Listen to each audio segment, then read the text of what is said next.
That's my son Chase and me. And yeah, he looks a lot like me.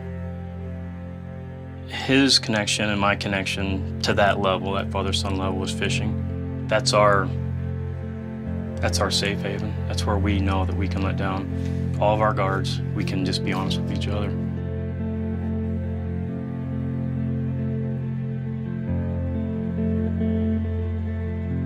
Something that I did terribly wrong is I isolated my kids from my MS. Sorry.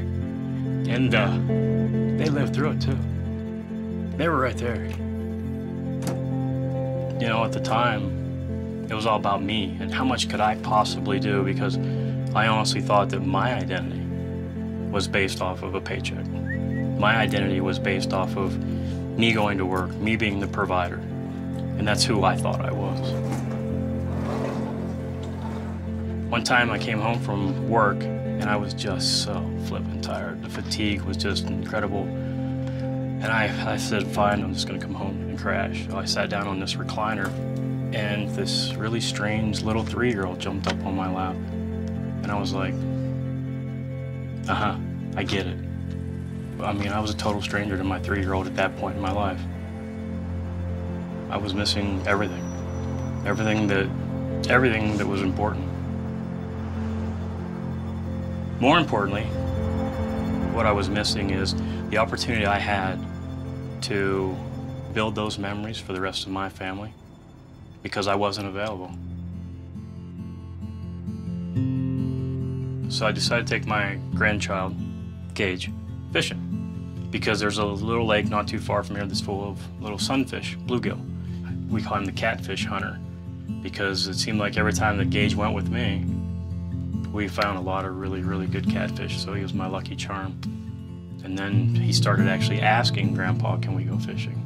And now he calls me usually, says, you know, are you going fishing this weekend, Grandpa? It's the weekend, isn't it? He's like, yep. I'm like, okay, I'll pick you up at 6:30.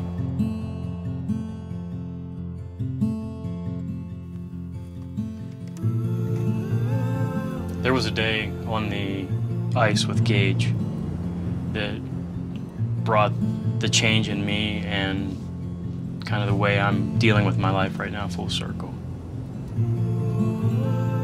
It was the 3rd weekend in January last year, I remember. So we went out, and it was no big deal. It had snowed the day before. Everything got good and cold, everything was rock solid, going out to Grandpa's secret spot. Well, Grandpa's secret spot requires quite the walk. And it got warm, so all the snow on top of the ice turned into about 6 to 8 inches of slush, and it was hell. And finally, I got to the point, I said, Gage, Grandpa's gonna go for the beach. I'm gonna go until I get on the beach. I'll wait there for you. Because this poor kid, he's stepping in and then having to step all the way, every step. I mean, I felt bad for him. I get over there, and about 15 minutes later, he finally gets to me, and he collapses down on the sled, and he rolls over and he looks up at me. He's like, Grandpa, you're so strong. And just like that. Just like that. I was like, I'm looking at my 8-year-old grandson. And 11 years earlier, I was doing the exact same thing with my son. Not my grandson, but my son Chase. And here's the time frame between the two. And by God, I'm doing it. I was there in their lives. I felt like a hero.